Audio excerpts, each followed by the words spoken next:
এইভাবে এলাম আর গেলাম কোনো মানে হয়? আজকে দিনটা থেকে গেলেই তো হতো। উপায় নেই রে ভাই, মিটিংটা আমাকে অ্যাটেন্ড করতেই হবে। ঠিক আছে, আপনি মিটিং সেরে ফিরে আসুন। তারপরে তো একদম টানা প্রোগ্রাম। এখান থেকে চলে যাব টাটি সেলারিতে, সেখানে আমাদের বাংলো, সেখানে কোনো রকমের জামা কাপড় ছেড়ে গাড়ি নিয়ে সন্ধ্যেবেলায় মুড়ি, সেখানে মিটিংটা অ্যাটেন্ড করেই আবার ব্যাক করে লোহার ডাগা, সেখানে রিফ্যাক্টরি আমাদের এই কাজকর্ম কিছু সেরে টেরে আবার পরশুদিন সকালবেলায় টাটি সেলারিতে ব্যাক করছি। ঠিক আছে ঠিক আছে, আপনি তারপরে আসুন। বাবা, এই রুম করে যাওয়া আসা, আমাকে একটু নিঃশ্বাস ফেলার সময় দেবেন তো? একটু পড়াশোনা করবো, ইচ্ছা আছে। শুনুন, কে? একটু আস্তে কথা বলুন। যাকে শুনুন, আপনি তাহলে সমস্ত কাজকর্ম সেরে 7 দিন বাদে এখানে আসছেন। কিন্তু 7 দিন বাদে যাবার আমার ওই হসপিটাল ডেট। ও ও, আপনার সেবার হসপিটাল ডেট না? সত্যি একটা ব্যাপারই ভগবান আপনাকে বড় বঞ্চিত করেছেন। শুনছেন, আমি একটু আস্তে কথা বলতে বলেছিলাম। সরি।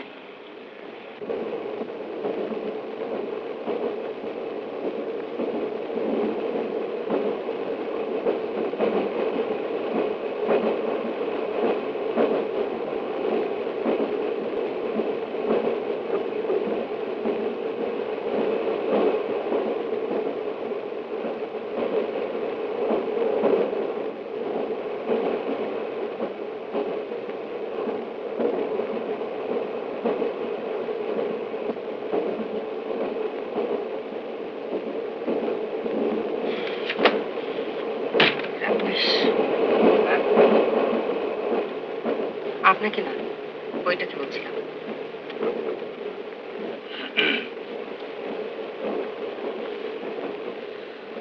কেন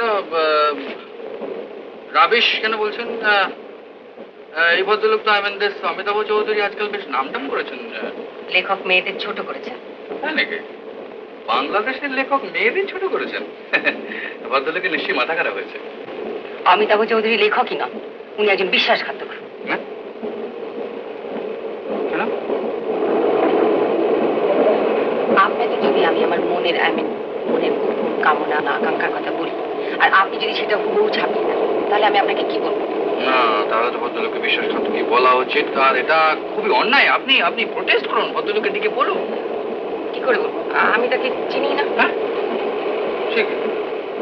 তবে যে বললেন যে আপনারই মনের সমস্ত গোপন কামনা বাসনা এতে লেখা আছে। না না, আমার নয়, আমার বান্ধবীর মনের গোপন কথা লেখা রয়েছে, যা সে শুধু আমাকেই বলেছিল, আর সেটা উনি নাম পাল্টে হুবহু ছাপিয়ে দিয়েছেন।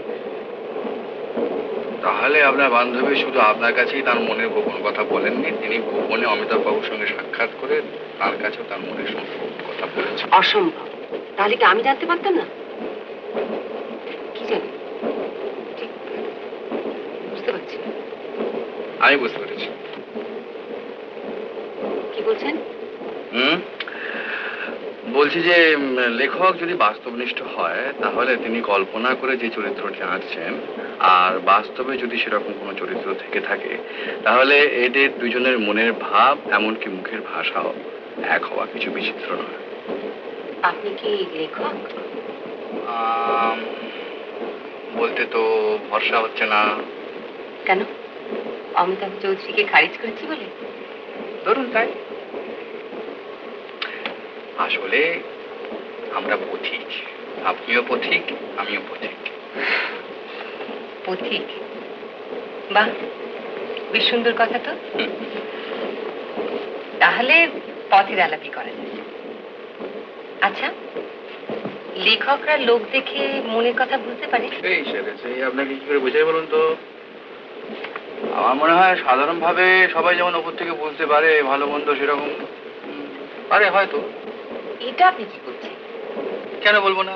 তাহলে তো লেখকদের ভগবান বলতে হয়। সবাই মনের খবর নিয়ে বসে আছে। আসলে কি জানেন, আমরা মনে মনে একটা ইমেজ করে রেখেছি, তাই না হলে আলাপ হলে দেখবেন এরাও ওই দোষে গুণে ভরা সাধারণ মানুষের। একেবারেই সাধারণ মানুষ বলছেন? হ্যাঁ, একেবারে। এই যে এই গাড়িটি এসে গেছে।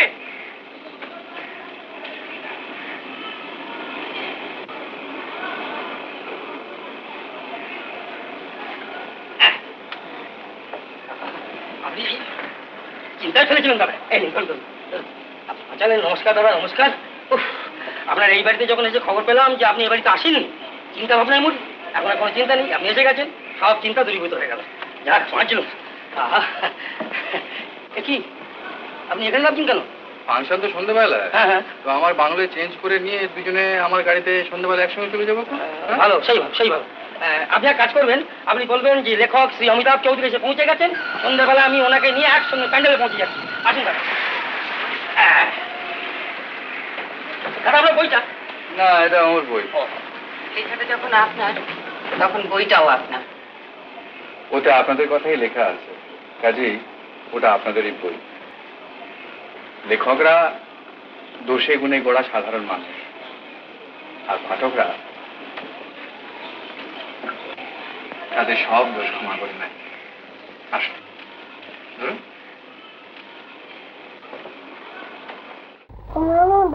হ্যাঁ, আমি তোমার বউ? হ্যাঁ, আচ্ছা চলো চলো, আমি তোমার বউ, আমি তোমার বউ। কে শিখিয়েছে? দাদু। দাদু? বাহ, তা তোমার দাদু ঠিক বেশ। কি তোমার নাম? একটা নাম বাবলু, একটা নাম দাদু, একটা নাম গুন্ডা। শেষের বাবলু। বাবলু,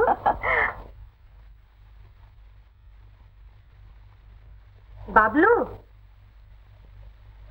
ছেলেকে নিয়ে যেতে এসেছেন বুঝি? আসুন। আর বলবেন না, যা দুষ্টু হয়েছে ওকে সামলে রাখাই দায়। আপনাকে কিন্তু আগে থেকে সাবধান করে রাখা দরকার। আমার বরের নিন্দা শুনলে কিন্তু আমি ভীষণ চটে যাই। বলো তো মানি, আমি তোমার কে হই? তুমি আমার বউ। ইস, এও দাদুর কাণ্ড। দিন রাত কেবল বউয়ের গল্প বলে বলে নাতিটির মাথা একেবারে বিগড়ে দিয়েছে। কিন্তু একটা কথা বলবো, ছেলের আমার পছন্দ আছে। আপনারা আপনারা এখানে নতুন এসেছেন? হ্যাঁ, দিন কত হলে এসেছি। এর আগেও আপনি এখানে ছিলেন নাকি? হ্যাঁ। আচ্ছা চলি, ওদিকে আবার খাবার নিয়ে বসে আছেন, না গেলে আবার খাওয়া হবে না। কার, ওর বাবা? না, ওর দাদুর।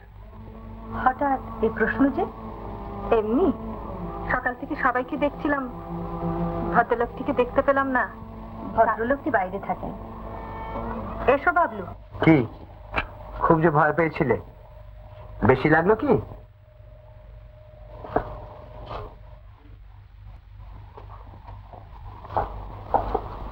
এই যে সাহেব, ঘুম ভেঙেছে? আমি একটু বেরোচ্ছি, ফিরতে রাত্রি হবে। তা তো বুঝলাম, কিন্তু এই 5-7 দিনের মধ্যে মাসিমার এখানে যাওয়া হয়নি বুঝি? সময় পেলাম কোথায় বলো? ও খুব ব্যস্ত লাগিস। তা আজকে একবার দয়া করে যাস, তোর মাসিমা টেলিফোন করেছিল। মাসিমার ওখানেই যাচ্ছি, ফিরতে রাত্রি হবে। তুমি যেন বেলা 1টা পর্যন্ত বসে দেখো না আবার। আচ্ছা ঠিক আছে ঠিক আছে, তুই যা এখন।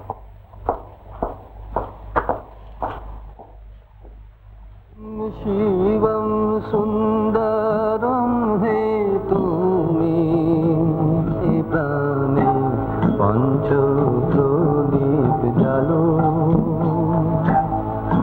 বেশের ভাণ্ড যে হাতে সেই হাতে তোমার প্রভু। কিরে, বাড়ি থেকে মাসিমাকে ডাকতে ডাকতে আসছিস নাকি? শোনো, এখানে দাঁড়িয়ে শোনো, কি ওপরে চল। না আমি আর উপরে যাবো না, আমার সময় হবে না। ও এই দরদ, আমি মনে করলাম মাসিমা ডেকেছি বলে সকালবেলায় চলে এসেছিস মাসিমাকে খুশি করতে। মাসি আর কবে না ডাকছে, সকালবেলা এলাম নিজে খুশি হবার জন্য। তোমাকে এরকম চেহারায় দেখলে কি মনে হয় জানো, তোমাদের পুজোর পুণ্যের চেয়ে আমার দেখার পুণ্য অনেক বেশি। ফাজলামি করিস না। আর তো সকালবেলা কোথায় চলেছিস শুনি? যাচ্ছি একটি মহিলার সঙ্গে আলাপ জমাতে। ওরকম করে তাকিয়ে দেখো না। শোনো, আমি দয়া করে দুবেলা তোমার এখানে আহার করব, বাড়ি যাবো সেই রাত্রিবেলা। কি খুশি তো? ব্যবসায় বসে এই করিস বুঝি? সকালবেলা মেজাজটা খারাপ করে দিলে তো। দেখ আমি চললো। কি বল মশাই, এখানে দাঁড়িয়ে কেন? তুমি কোথায় গেছিলে? আমি কোথায় গিয়েছিলাম? আমি যে একটু কাজে গিয়েছিলাম। তোমার কি হয়েছে? রাগ হয়েছে? আমি চলে গিয়েছিলাম বলে রাগ হয়েছে? হ্যাঁ, কতখানি রাগ হয়েছে? ওখানে কে নাচবো নাকি? বেটার ভয় হয়েছিল দিন দুপুরে তালা দিয়ে বউ পালায় কোথায়। একটা নেমু খারাম কিরম শুনবে, একদিন আমাদের খেয়ে পরে এখন বউ হলো ওরা আপনার। এক চুমুকে অর্ধেকটা দুধ সাবার করে দিয়ে বাকিটা রেখে দিয়ে বলে বউ খাবে। তা বোধহয় দাদুর গুণটাই পেয়েছে। আচ্ছা বর্মশাই, আমার কাজ ছেড়ে তোমাকে নিয়ে যাবো, কেমন?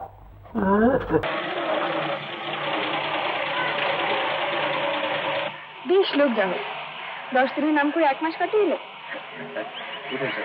কোথায়? বলো না, বেরিয়ে আসি।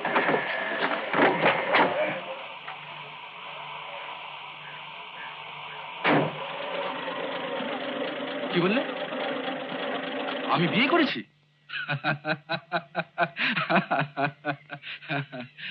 আচ্ছা, আমার মলি সোনাকে ছেড়ে অন্য কাউকে বিয়ে করবো, এ কথা তুমি ভাবলে কি করে? একবার ভাবলাম জানো যে মায়াকুঞ্জে যাই, হুম। তারপর ভরসা হলো না। হুম। যদি সত্যি হয়? আগে অবশ্য ভালোই করেছো, আমি তো ছিলাম না। মা হয়তো তোমার খেলো মেয়ে মনে করতেন। তুমি আমাদের বাড়ি যাবে না? যাই কি করে বলো? ওরা যে সবাই জেনে গেছেন, বিয়ের আগে যাবো কোন মুখে? বিয়েটা হচ্ছে কবে? তুমি সুস্থ হলেই। আমি অসুস্থ কিসে? তোমার দেহে যেটা বাসা বেঁধেছে সেটাকে সরিয়ে দেওয়ার পরই। কি বলছো তুমি? না মলে শোনো, এটা 2 দিনের মামলা, একদিনও হতে পারে, কাক পক্ষেও টের পাবে না। আর মা যদি জানতে পারেন তাহলে তিনি তোমাকে গ্রহণ করবেন না।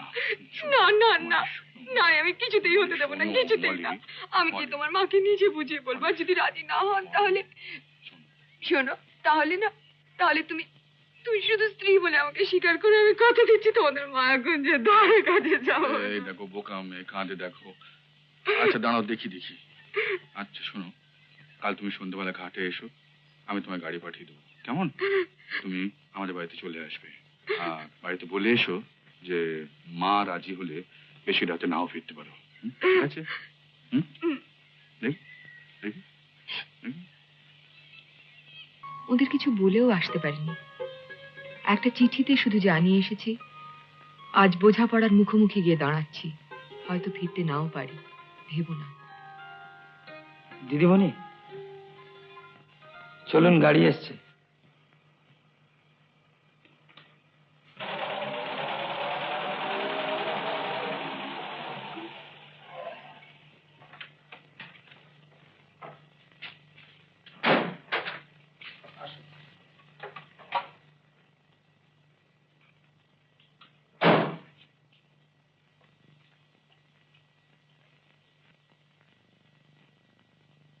এসো মলে এসো। হ্যাঁ, ঘনশ্যাম গাড়ির চাবি দাও, আর তোমার বকশিস ফাগুয়ার কাছে রাখা আছে, তুমি যাও। ঠিক আছে। চলো মলে, বসো। মা কোথায়? কেন, আমাকে বুঝে ভালো লাগছে না? মা একটু বেরিয়েছেন, এক্ষুনি এসে পড়বেন। কি ভয় করছে? যা, এটা তোমার ঘর? ঠিক শোবার ঘর নয়, মানে মাঝে মাঝে থাকি। বিয়ের পর আমি কিন্তু এখানেই থাকবো। কেন? তোমাদের বাড়িতে প্রথমে সেই ঘরে আশ্রয় পেলাম তাই। মলে শোনা। চারত কি এসে পড়বে না? শোনো না মলে, বলে তুমি কিন্তু এখন রিস্ক নিচ্ছ। না না না, শোনো না, মা জানবার আমি আর এই নিয়ে কিচ্ছু শুনতে চাই না। আমি মরি বাঁচি, আমার ডিসিশন আমাকে চেঞ্জ করতে বলো না। না, আমি অনেকবার শুনেছি। এটা কি? কার? তোমার। পরিদি।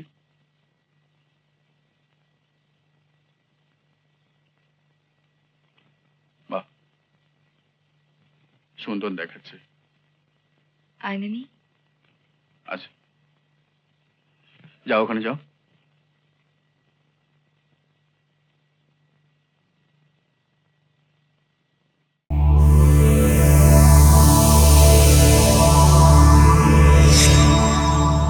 উত্তম কুমারের সেরা সিনেমা দেখতে হলে ডাউনলোড করুন ক্লিক অ্যাপ।